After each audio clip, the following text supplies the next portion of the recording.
सरकार टेंडर आणि टक्केवारीमध्ये व्यस्त आहे. आचारसंहितेचं कारण सांगून शेतकऱ्यांना मूर्ख बनवण्याचं काम सुरू आहे. दुसरीकडे निवडणूक आयोगाची परवानगी घेऊन 25,000 कोटीचं टेंडर काढलं, अशी खडाखात टीका विरोधी पक्षनेते विजय वडेट्टीवार यांनी राज्य सरकारवर केली आहे. खर्च केले, फार गाजावाजा केलाय आणि दुष्काळातून आम्ही राज्याला बाहेर काढू अशी घोषणा केली. पण आज मात्र संपूर्ण राज्य दुष्काळाच्या आणि पिण्याच्या पाण्याच्यासाठी भटकतो आहे. हे या योजनेची विफलता आहे, ही फसवी आहे, हे आता स्पष्ट झालेलं आहे. दुसरा विषय, एका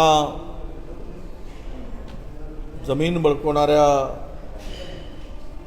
मोठ्या, ज्याला हाव आहे जमिनीची, लोकांच्या जमिनी बळकवून ताबा मिळवणं हा ज्यांचा धंदा आहे, असे मंत्री, केंद्रीय मंत्री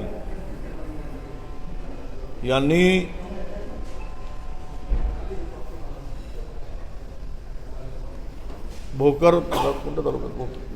भोकरदन तालुक्यातील जवखेडा गावच्या कुंभार कुटुंबियाची गुंडाकरवी जमीन हडपण्याचा प्रयत्न केला. त्याचं घर जमीनदोस्त केलं. त्याच्या म्हाताऱ्या आई वडिलांना मारहाण केली, त्यांना मारहाण केली, कुटुंबाला मारहाण केली. त्या कुटुंबाला सुद्धा भेटण्यासाठी मी जाणार आहे आणि दाभाळे नावाच्या शेतकऱ्यांनी आत्महत्या केली, त्या कुटुंबाला भेटणार आहे. पण मुळात या दानवे नावाच्या ग्रस्तांनी त्यांच्या कुटुंबात त्यांच्या गुंडाकरवी मारहाण केल्याचा जो आरोप या कुंभार कुटुंबाने केलेला आहे, याची दखल अद्यापही शासनाने, प्रशासनाने, पोलिसांनी घेतली नाही. हा मुद्दाही आम्ही विधानसभेत लावून धरू आणि पोलीस अधीक्षकांनाही सांगू. तरी त्या सगळ्या गुंडांचा बंदोबस्त केला पाहिजे. जमीन बळकवणारे टोळके गुंड पोसून मोक्याच्या आणि प्राईम लँड ज्या असतात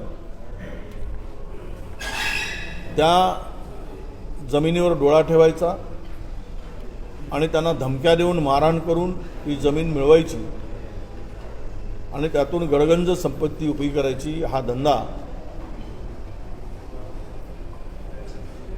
या मंत्र्यांच्या कडून होत असल्याच्या गंभीर तक्रारी आमच्याकडे आहेत. आणि हे राजरोसपणे तो करतो आहे. त्यांना सत्तेची भीती अजिबात वाटत नाही.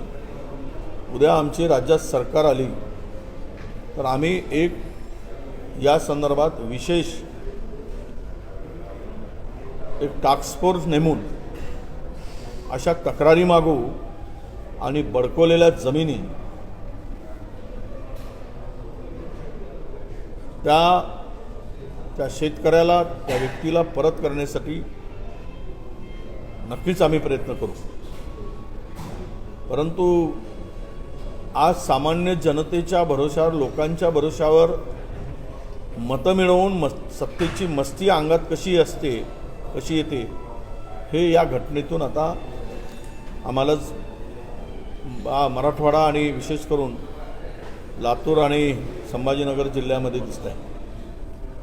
त्या कुटुंबाला भेट दिल्यानंतर पुन्हा अधिक वस्तुस्थिती माहीत होईल, ते मी जालन्यामध्ये सांगणार आहे. पण दुर्दैव आहे की एवढ्या मोठ्या उच्चपदस्थ केंद्रीय स्तरावर काम करणाऱ्या लोकांच्याकडून अशा प्रकारे समृद्धीच्या लगतची जमीन हडपण्याचा प्रयत्न करावा आणि त्या कुटुंबाला मारहाण करून